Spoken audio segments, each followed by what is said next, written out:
I enlisted in 1981. Just something I always wanted to do. I grew up right down the street here. I've always lived right in Runnicraft. Well, live on the lake now. This has always been my home. I went to college for a year and didn't like it.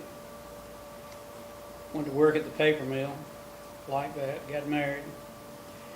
And I was kind of hitting the phase in my life where I knew if I didn't go ahead and do something, then that's something I would regret the rest of my life if I didn't do it. No, when you go in the Guard or Reserve, you go to the exact same basic training in AIT or Advanced Individual Training that a regular Army soldier goes to. So I left here, I went to Fort Dix, New Jersey for basic training, and then went to Fort Sam Houston down in San Antonio to medic school.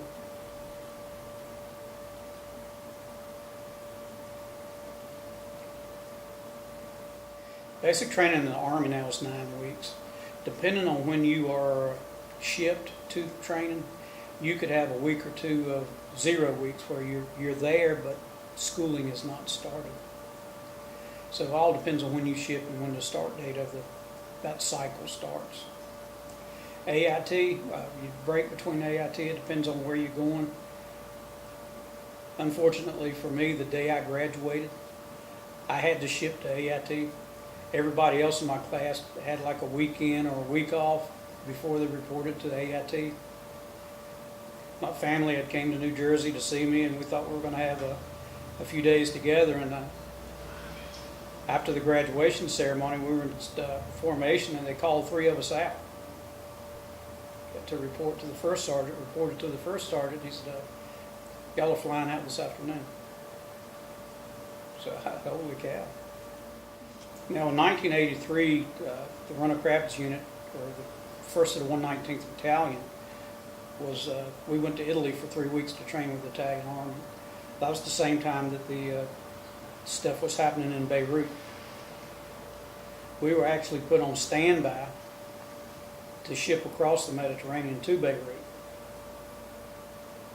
So what ended up being a training mission with the Italians almost turned into the rescue mission for the soldiers in Beirut. We had all of our equipment, all our 113s, our Jeeps, our tanks. We had all of our equipment there. We were ready to go.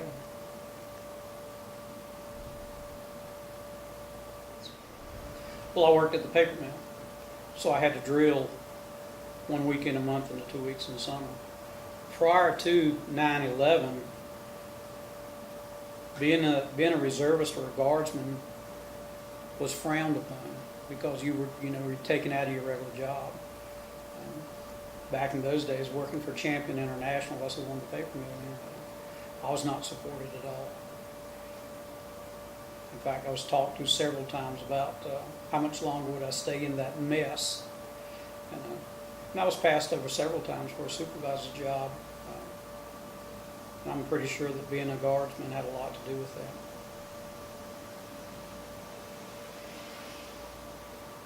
Well, I spent 32 years in the Guard. So yes, there was a year or two that things were tough. That training was tough. Things were going bad. At the mill, just all around. It was tough to stay in, but it was it's what I wanted to do.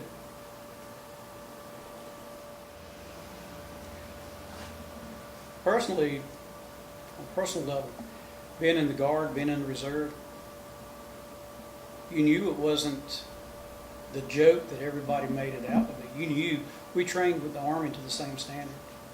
We knew that we were going overseas. We knew we would be right beside the regular Army, the regular Marine Corps.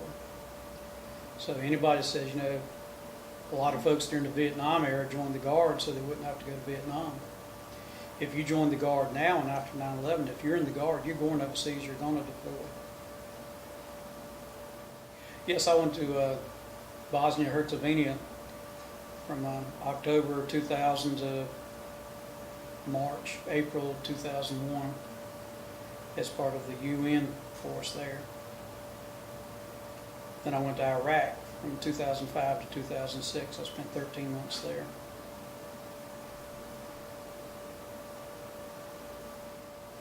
Now, we were one company, or there are actually two companies out of North Carolina were assigned to go with the 3rd Infantry Division. We were augmented. So we went over there. We did exactly what they did. When we were part of the UN, you had different sectors. The Russians had a portion, we had a portion. Different nationalities patrolled different areas.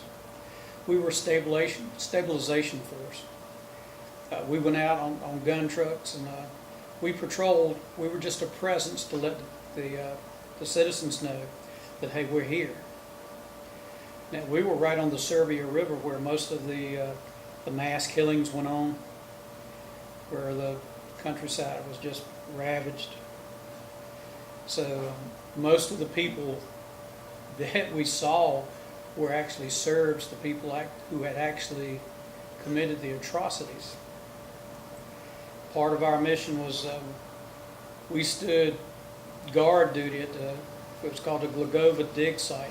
There was a mass grave with over 1,000 bodies on it that the Serbs had rounded all these men up, put them in a warehouse, and for some reason they just opened fire on them. So we had to guard the grave site while the UN forensics team recovered bodies, recovered evidence. And that was in the hot part of the year, and that was not a pleasant thing. When you see something like that, when you see what people can do to each other, yes, it changes every single aspect of your life. Until you go overseas and see something like that, you just don't know how blessed you are to be an American, to live in a country like this. When we were at the mass grave and they were recovering bodies in various stages of decomposition, most of them were military-age males. They rounded them up, exterminated them. But the youngest body they recovered was a boy, 14 years old. And they identified him because he still had his homework in his pocket. And they identified him through that. They had a scorched earth policy. They went through and destroyed everything, blew homes up, the infrastructure.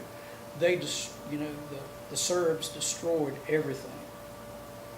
You ride through villages and you just see building after building that's been blown up.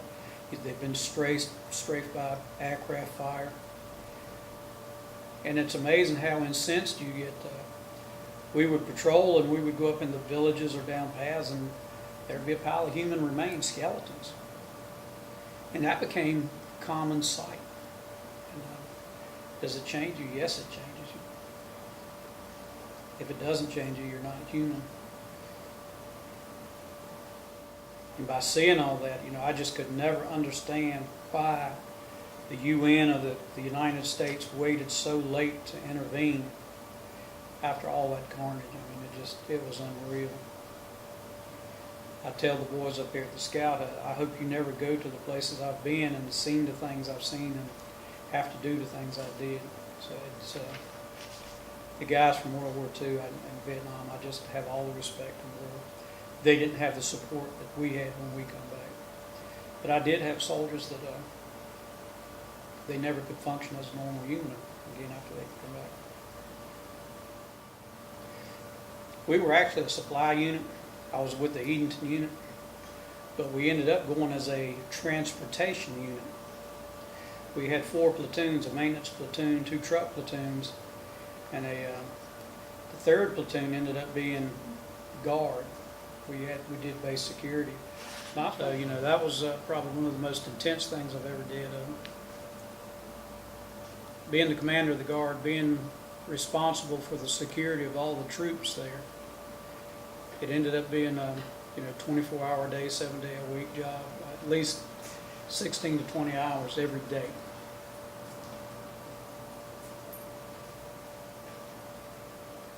A lot of my soldiers were used as fillers. One company would go if they're only at 50% strength, then the other units were dedicated as fillers, and they would get personnel from my unit. So we were always training to go. We were always training the soldiers to go, because it wasn't a question of if you would go, it was when you were going.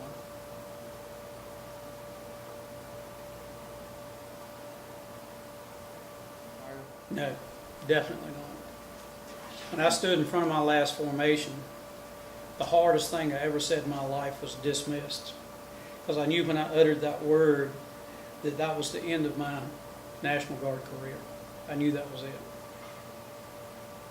And undoubtedly, that was the hardest word I ever said in my life. Military, there's nothing no finer for a young person to do. Get an education, they'll pay for your college, the benefits are boundless.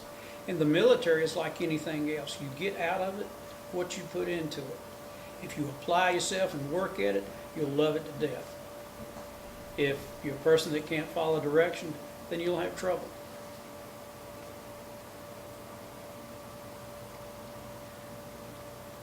I just hate they put a 60-year-old age limit on it, because like I said, if I could pull 32 more years, I'd be there right now. Yes, sir.